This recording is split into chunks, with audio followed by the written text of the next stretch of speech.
Кутмандуу күнүңүздөр менен урматтуу телекөрүүчүлөр, сиздер менен кайрадан ар жуманын ишемби күнүндөгү өнөрүм өмүр шеригим теле көрсөтүүсүнөн жүз көрүшүп отурабыз. Бүгүнкү биздин көрсөтүүбүздүн каарманы Жалал Абад шаарынын тургуну, элдик талант десек болот, Абдуллаев Мухаммед Абдуллаевич болмокчу. Саламатсызбы? Саламатсыздарбы, урматтуу телекөрүүчүлөр. Сиз айткандай эле биз ушу жаштайман эле ырдаймын. Ошо элдик талант Кудайым берген экен. Ошол менен ушул жашка чейин ырдап келатам. Андай эле ушу телевиденияга андай эле чыга бербеймин. Ошо той топурда ырдап жүрөм. Келиңиз анда алгач жакшы бир жагымдуу бир чыгармаңызга кезек берели, анан кийин көрсөтүүбүздү баштайлы. Анда эмесе мен ушу өзүбүздүн Токонеш Раматыл Токонешбаевдин биздин жездебиз болот. Ошо Ак тилек деген ыр менен баштап берейин. Мен дайыма ушул ыр менен баштап жүрөм. Элибизде тынччылык, жакшылык болсун. Лай ла лай ла ла ла лай ла ла ла ла ла ла лай ла лай ла ла ла лай ла ла ла ла ла ла лай ла лай ла ла ла ла ла ла ла. Ушул жылы акындар жакшы ыржасын, ушул жылы кыз жигиттер каталысын, ушул жылы баласыздар бала көрүн, базар болуп коргону бакылдасын.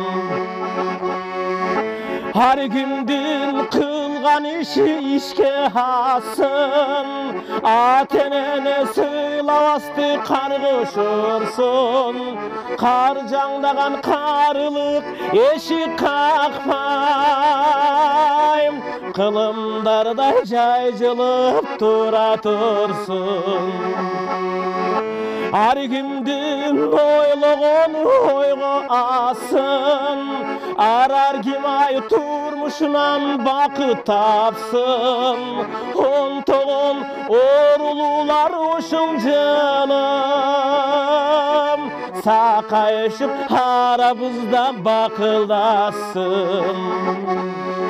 Markumdar görüntüp çıksa deymin, sokur körüp düleyler uqsa deymin. Hılayım güldür caynap çöptür çığım, rızkının ırın ırdap tursa deymin. Jaştın jar jarkıldagan akku bolsun, alsızlar aldı bolup güçke tolsun.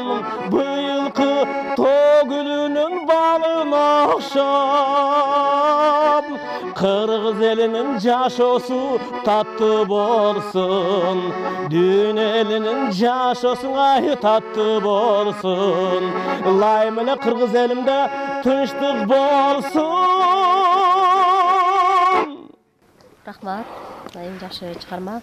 Негизи эле Токонаш Ишбаевдин эң жакшы чыгармалары бүгүнкү күндө өзү жок болгону менен сизге окшогон аткаруучулар жогорку деңгээлде ырдап келишет.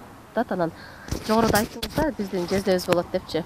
Анда сиз Акмандан болот экенсиз да. Бозоргон районуна караштуу Акман айылында, Кулот айылында туулган 1965-жылы. Ошо кичинемден эле ушул ойноп ушул жашка чейин келатам. Андан кийин маданий техникумду бүтүрдүм. Кийин 2 жыл Колотто иштедим. Анан коммерческий институтка келип иштедим. Ошондон бери азыр элдин немесин иштеп жүрөбүз. Элдин алдында. Элдин алдында. Өзүңүздүн деле билимиңиз мына ушул музыкалык жактан экен да, маданият техникумун бүтүрсөңүз, мына ушул эле тармакта кетпедиңизби деген суроода эч кандай деле иштебепсиз, бирок элдик талант катары чыгып кеттим деп атпайсызбы? Учурда канча ырлардын үстүндө иштеп атасыз? Мен өзү ошо кичинекейимде ырдап жүргөмдө маданий техникумга случайно келип тапшырып калдык. Анан ошол жерде чынында билим жакшы ала албадым да. Мугалимдер айтат эле окуу деп. Окубай эле мен баягы спортко катышып жүрдүм эле. Ошол тармагына берилип кетип жакшы окуй албадым чынында. Анан кийин ошо мектепте барып Колотто иштеп калдым. Ошондо көп нерсени окуучулар менен үйрөнүп жакшы такша алдым да. Кийин коммерческий институтка келип Кантор Шариповдун колунда иштеп калдым. Анан Ырсыпайдын ырларын жакшы билбейт экенмин. Ырсыпайдын ырын билбесең кандай музыкантсың деп ошо мени жумушка алып, Анан ырыспай аңгарлууларын ушу адамдан көп үйрөндүк десек болот. Мен андай оончулар элекмин. Ошо оончулардын аткарчысы болуп жүрөм. Жогоруда маданият техникумун бүткөнү менен спорт жакка окуп кеттим деп атпайсызбы? Анда спорттук кесипти дагы аркаладыңызбы? Ушу маданият техникум окуп калганда ушу спорт тармагында бир жарым жылча жүрдүм. Анан баягы народныйда окуйт элем. Анан ушу сен спорт тармагында эле бул маданият тармагында болушуң керек деп анан спортту таштап бердим. Ушу маданият техникумду бүттүм. Ошо мен өкүнгөн жакшы билим тапшырып жогору окууга тапшыра албадым да. Мындай өзүмдүн талантым менен эле келатам азыр. Негизи эле айтып атпайсызбы, баягы элдин арасында көбүрөөк жүрөм депчи. Анан ошол эле эл арасында ырдап жүргөнүңүздө сөзсүз түрдө алардын суранычы менен аткарасыз да көбүнчөчү. Анан кимдердин ырына көбүрөөк кайрыласыз? Баягы көбүнчө суроо кимдердин ырларына көбүрөөк талап түшөт да?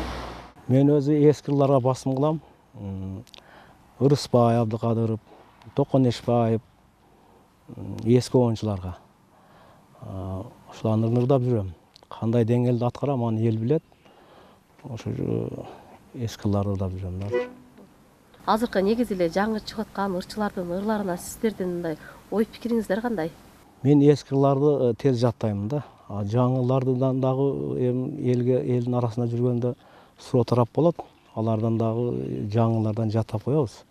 Көбүнчө мен эски ырларга басым кылам да. Эски ырлар менен ушу илгери мурдагы ырларда мындай сөзү дагы өзүнө топ келишкен оондор дагы. Ошо эски оончуларды ушу элге жеткизгим келет да. Ырларды тандоодо деле кээ биркилер баягы ырдын маанисине карап ырдаса, кээ биркилери обону жагып, баягы кууп жүрүп сөзүн жаттап анан эл алдына сунгандар бар да. Негизи эле баягы жаш өткөн сайын ырды жаттоо деле кыйын болуп калат экен деп калышат. Буну канчалык деңгээлде чындыгы бар? Мисалы сиз айтып атпайсызбы, ырларды жаттап анан кийин эл алдына сунабыз дегенчи. Мен өзүмө жакшы көргөн ырды 2-3 күндө жаттап коем, жаттаймын.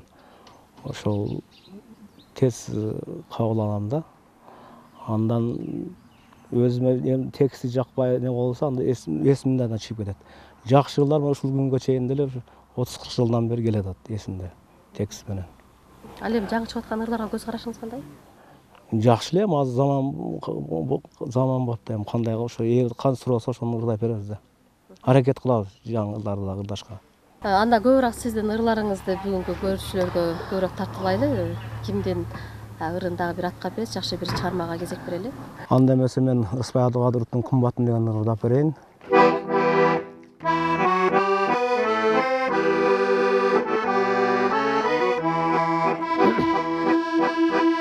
Су жаңыртып Алатонун жылгасы,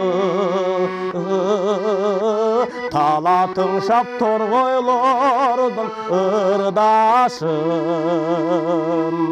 Жаз жадырап мен турам сум сайын, жазда неге келбей койдуң кымбатым. Gelçi suyur bolsan kımbatım. Jarkın güldür jasalgalap kırbaşım. Jay çıgarıp tabihattın sımbatım. Jer japjaşıl meninin ker sarım. Jayda nege kelmey koydun kımbatım. Gelçi suyur bolsan kımbatım.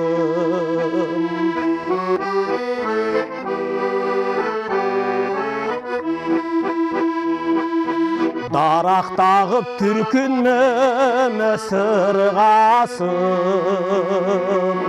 Suhtandırıp adamdardın kıylasın. Gütüp жүrsem жүзüm kanda özümüm. Güzde nege kelme koydun kımbatım. Gelçi suyur bolsan kımbatım.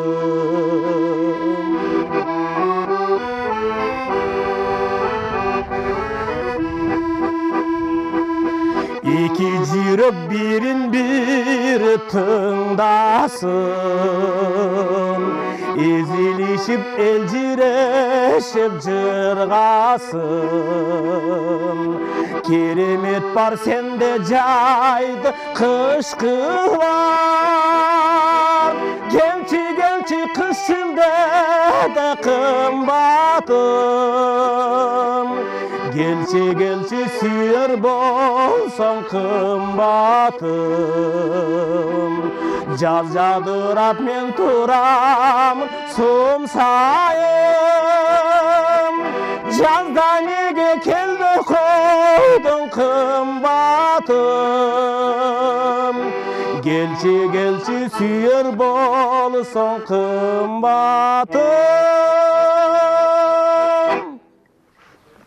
Рахмат, мына эң жакшы чыгарма. Керемет ырлардын бири десек болот. Неге айтсаңыз, бул Рыспай Абдыкадыровдун ырларына сөзсүз кайрылып келет да ар бир аткаруучучу. Анан ар биринен ар кандай пикирлер айтылат. Кээ биркилери бул Рыспай Абдыкадыровдун ырларын аткаруу кыйын деп калат да. Аткаруучу катары сизде бөлөк ырларга салыштырмалуу кандай баа бересиз? Рыспай Абдыкадыровдун оондору өтө оор, татаал ырдаш, диапазону өтө күчтүү. Муну бөлүнгөн ырдай бербейт. Өтө татаал ырлар. Бир ыкылымда бир жаралган инсандын ыры да бул. Ырдаганда да. Канча Рыспай Абдыкадыровдун ырларын аткарып жүрсүз? Азыр мен 5-6 ырын аткарып жүрөм. Жакшы, негизи эле чыгармачылыкка жаштайыман аралашып келатам деп атасыз. Бирок анын дагы бир сыры болот да, сөзсүз түрдө ага түрткү берген, балким бирөө жарымдын баягы жолун улап дегендей. Анан канча жашыңыздан баштап ушул аккордеонду үйрөндүңүз? Балким үй бүлөңүздө аккордеон чирткендер болсо керек. Туура айтасың, бизде ошо өзү 11 тууганбыз. 6-4 жыл ошо колоттон. Бизде Акманда өтө ырчылар көп. Мен өзүм бир тууган агам, Максат деген агам бар. Ошондон биринчи үйрөнгөм. Айылда өтө ырчылар көп эле. Ошо 6-классында баштап ырдагам да. Кийин ал агам азыр ырдабай койду. Үй бүлөдө дагы 5-6 ырдайт үйдө. Үйдө таланттуу десек болот. Азыркы учурда мына ушул маданият тармагында жакшы көңүл бурулар болуп атат да. Анан өзүңүздүн баягы кесибиңиз деле ушул маданият тармагында экен. Балким ушул эле жакты кайра алып кетип, билимиңизди улатып, баягында клубтарда мугалим катары, адис катары иштейм деген ойлоруңуз барбы? Балким келечектеги пландар кандай? Эми мен улантам деген азыр оюм деле жок. Азыр ушул Кайра коммерческий институтта ошол жерде иштегенмин. Раматылык Кантор Шариповичтин колунда ошол мен Рыспайдын ырларына басым жасатып үйрөткөн ошол адам болот. Ошол жерге кайра барып иштесем деп атам. Анан Алла көрсөтөт да андай улантабызбы каякта. Кайра эле кезекте ырга берели. Негизи эле баягы улуу муундун ырларын көбүрөөк ырдап келатам деп атпайсызбы? Керим Тураповдун дагы ырлары жакшы, бүгүнкү күндө. Бул ырларга кандай басым жасайсыз? Алардын деле катарындагы ырлары сизде деле барбы? Алардын катарында ушу Керим Тураповдун ырларынан да ырдап жүрөмүн. Азыр ушул Керим Тураповдун агайыбыздын Айылга кат деген ырын ырдап көрөйүн. Аракет кылып.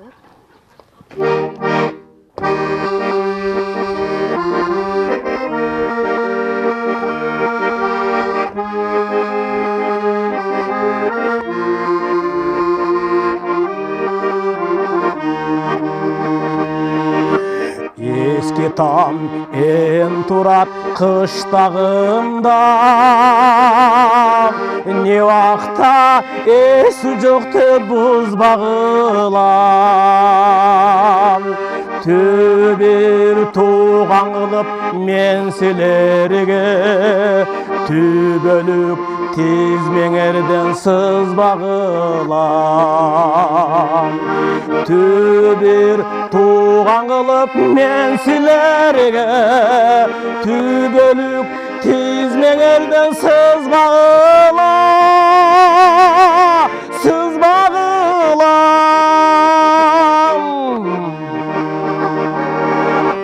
bozorgon bostam tursa yol boyundan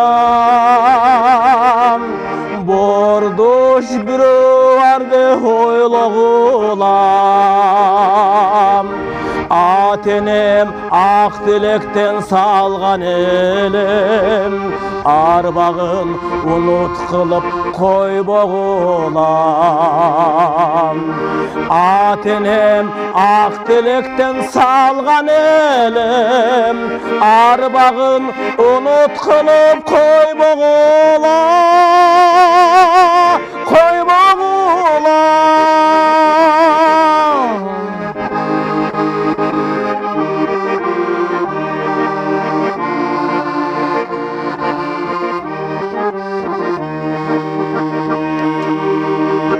Köz salıp az bolsa da bakşağına,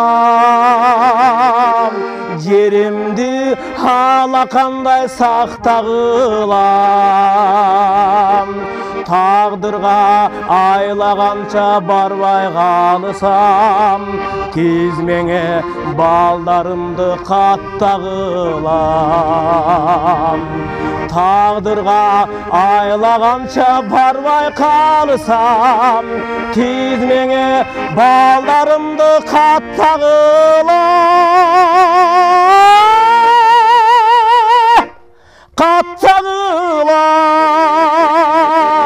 Tağdırgan aylagança barbay kalısam, tizmene baldarımdı kattağıla, kattağıla. Рахмат. Эң жакшы чыгарма. Бул негизи Керим Тураповдун бул кичинекей өрдүн ичинде айылдын канча нерсесин камтып кеткен да. Анан баягы жаш өткөн сайын ырдын маанисине карап тандап калат экенсиң деп атасыз. Негизи эле мына ушул эле ырдан эмнелерди өзүңүзгө көбүрөөк алдыңыз да?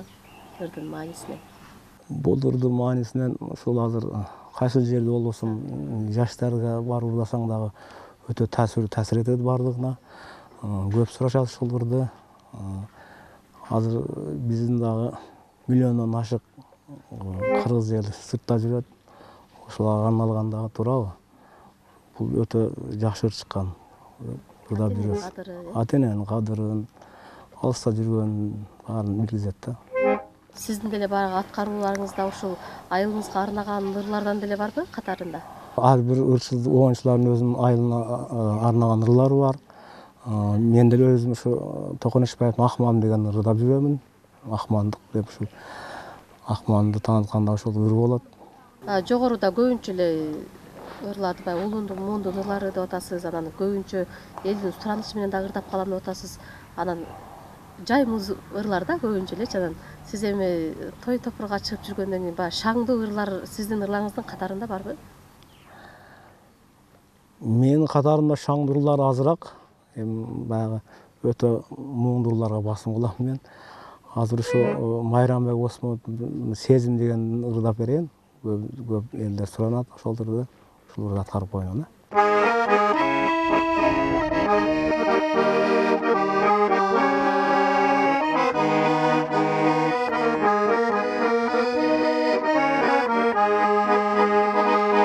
Бүгүн мен сени естедим, жолу бар Кантыбанын дарылонун, айыкпан башкаларга, жок калды башкарга, билбеймин сенден бөлөк дары жогун, bilbeymin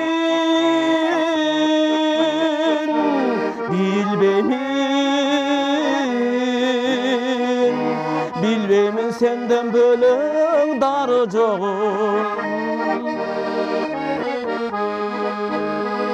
Örttedin yüreğimdin barı joğun.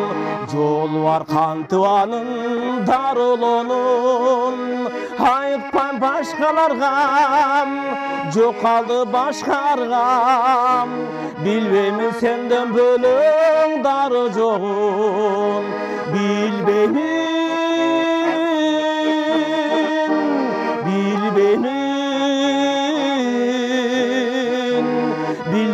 senden bölük darı joğun. Bilbeymin kaydan senin tavarımdı, Bildirip koysoň bolо kabarыңды, göz salma tek desem de, ır жазып бүтpösem de, sagındım jar okerim jamalыңды, sagındım, sagındım, sagındım jar okerim jamalыңды. Рахмат, эң жакшы чыгарма. Негизи эле ырчылар, аткаруучулар айтып калышат да, кандай момент болбосун ыр менен жазылып алабыз депчи. Анан негизи эле сизде деле ушул эле нерсеби, балким капа болсоңуз деле кандайдыр бош убакыт бир гана ушул аккордеон кармап ырдоо менен. Ал туура нерсе. Баягы капа болуп өзүңчө настроение болгонуңда аккордеон алып ырдай коебуз. Көңүлүн кайра өзүбүз ачып алабыз. Бул адамдын мындай көңүлүн ачат да музыка, туурабы? Рахмат сизге. Эң жакшы чыгармаларды аткарып бердиңиз. Мындан ары дагы жакшы чыгармалардын үстүндө жүрө бериңиз демекчибиз. Жалпы эле ошол биздин көрүүчүлүккө сизден эркин микрофон болсун. Анда рахмат сизге дагы чакырганыңызга. Бүгүн ушу баарыбыздын айт майрамыңыздары менен куттуктайм. Кыргыз элине тынччылык болсун, жакшылык болсун. Урматтуу телекөрүүчүлөр, бизге бөлүнгөн убакыт өз соңуна келип жетти. Ал эми Жалал Абад медиа борбору мындан аркы берүүлөрүн улантмакчы. Кайрадан кийинки эфир аркылуу жолугушканча саламатта калыңыздар.